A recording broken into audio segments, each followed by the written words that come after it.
Assalamualaikum warahmatullahi wabarakatuh. Alhamdulillah wassalatu wassalamu ala Rasulillah wa ba'du. Kita masuk ke pembahasan berikutnya. Saya mengatakan a'dzaru tarkil jum'ah wal jamaah sabah. Ya, ujur-ujur yang membolehkan kita untuk meninggalkan sholat Jum'ah dan sholat berjamaah di masjid itu ada 7. Yang pertama, ya, saya mengatakan al-marad, yaitu sakit. Ini dalilnya adalah firman Allah Subhanahu wa taala, fattaqullaha mastata'tum. Ya, bertakwalah kalian kepada Allah semampu kalian. Maksudnya yang Allah perintahkan lakukan semampu kita, tapi tidak boleh bermudah-mudahan. Nabi SAW juga pernah ditanya, wa ma'udurun, ya, wa mal uduru, apa itu ujur ya Rasulullah? Nabi SAW menjawab, khauf, ya, wa maradun, ya, sakit dan takut, ya. Kemudian yang kedua ada al-khaufu, ya, khauf adalah sebab, ya, boleh kita meninggalkan sholat Jumat ataupun sholat sholat berjamaah, ya, sesuai dengan hadis, ya, sebelumnya. Dan Allah Subhanahu wa taala juga berfirman, fa in khiftum farijalan aw rukbanan. Kalau kalian takut, ya, sholat berjamaah misalnya dalam keadaan perang dan sebagainya, maka boleh jalan, boleh juga di atas kendaraan. Nah, di sini masalah takut dirinci lagi, sawaun khafa ala nafsihi min sultanin au lisin au sabu'in au gharimin yalzamuhu wala syai'a ma'ahu yu'tihi au ala mali min talafin au daya'in au sariqatin au musafir yakhafu fauta rufqatihi.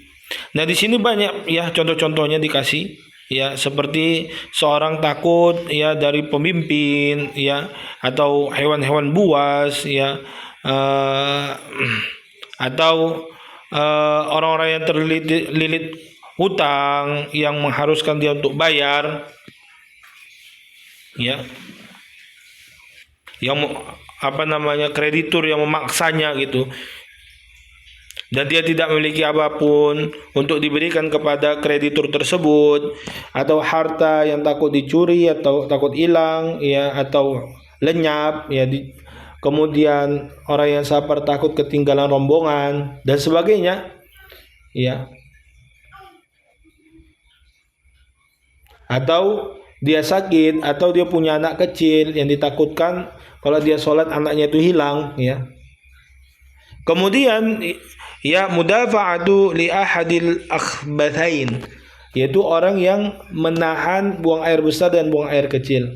Nah, ini bagusnya syariat kita. Kalau kita lagi buang air besar, air kecil, mau buang air besar mau buang air kecil, nggak boleh sholat. Selesaikan urusan itu baru kita sholat. Kenapa? Kalau kita lanjutkan dalam keadaan menahan buang air kecil, nanti kita bisa kena penyakit, ya, kantung kemih. Kalau misalnya BAB, nanti bisa, ya, kena penyakit sembelit, ya, karena tidak dikeluarkan, mengering, dia tidak bisa dikeluarkan jadinya. Harus diselesaikan dulu urusan seperti itu. Karena Nabi SAW bersabda, la salata li hadratit ta'am, gak ada salat bagi orang yang dihidangi makanan untuk langsung dimakan, wala huwa yudafi'u al-akhbathan, dan tidak juga bagi orang menahan, ya, buang air besar dan buang air kecil. Kemudian adalah khauf min diya'i malihi, ya, takut kehilangan harta. Ini sama seperti yang tadi, ya, khauf masih masuk dalam, ya, khauf, tapi dikeluarkan lagi lebih rinci khauf, ya. Contohnya di sini firman Allah Taala, fa in khiftum farijalan aw rukbanan, sama, ya. Kemudian adalah al-mataru awir rihu asyadidah, ya. Kemudian adalah hujan dan angin yang kencang, ya. Sesuai dengan perkataan Ibnu Abbas, ya, kepada muadzin, ya, pada saat hujan badai, ya, idza qulta asyhadu anna Muhammadan Rasulullah, jika engkau mengatakan asyhadu anna Muhammadan Rasulullah, fala taqul hayya 'ala shalah.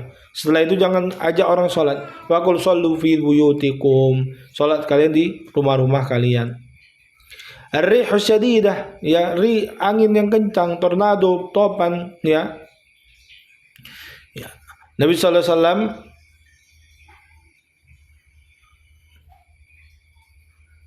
ya, bahwasanya Ibnu Umar adzana bisalati fi lailatin dzati baridin wa rihin.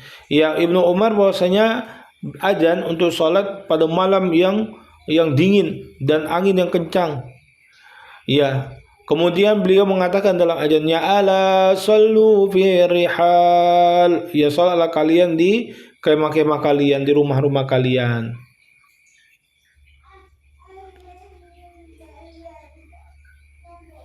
Kemudian adalah kemudian udur yang lainnya adalah tatwilul imam tatwilan mumillan, yaitu imam itu baca Al-Baqarah panjang kali bacaannya sehingga kita lagi ada kebutuhan dia baca yang panjang, ya udah kita keluar aja dari jamaah, itu dibolehkan.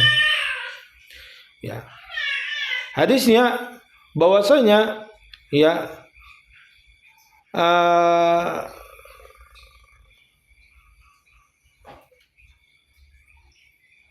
di sini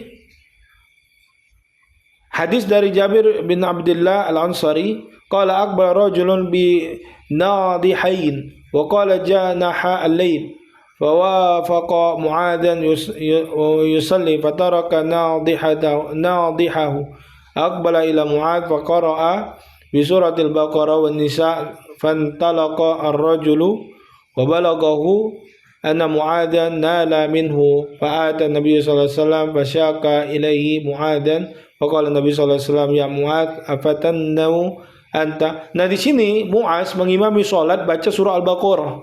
Ya, dari hadis ini panjang, enggak usah kita baca semua. Ya, Mu'adh baca surah Al-Baqarah. Jadi laki-laki itu, Allah panjang kali aku butuh cepat. Terakhir dia keluar dari jamaah dan sampai ini kepada Nabi sallallahu alaihi wasallam. Maka Nabi sallallahu alaihi wasallam katakan kepada Mu'adh, "Wahai Mu'adh, afattanun anta, kau mau buat fitnah?" Ya. Nabi sallallahu alaihi wasallam katakan 3 kali. Falaula salaita, kalau kau mau salat jadi imam, ya maka bacalah sabbih isma rabbikal a'la, ya rakaat pertama, atau wasyamsi wa duhaha rakaat keduanya, atau wal laili idza yaghsha rakaat yang pertama dan sebagainya. Baca-baca ayat-ayat yang pendek-pendek. Kemudian adalah taksirul imam taksiran mukhillan. Ya, ini kebalikannya, ya. Ya, imam sholatnya terburu-buru, yang tadi lama kali, ya ini terburu-buru sampai la yastati an yudrika al-wajibah, sampai kita nggak bisa menunaikan rukun gara-gara dia cepat kali, ya. Maka di sini kita boleh meninggalkan sholat jamaah. Saya mengatakan wa yusalli wahdaha liyudrika al-wajibah, maka dia wajib untuk sholat sendiri untuk mendapatkan wajib. Sebagaimana hadis al-musi fi salati al-mutaqaddim, ya sebagaimana orang yang salah dalam salatnya. Naktabi hadzal qadar. Wassalamualaikum warahmatullahi wabarakatuh. Kita akan masuk nanti ke bab salati al-jumu'ah. Naktabi hadzal qadar.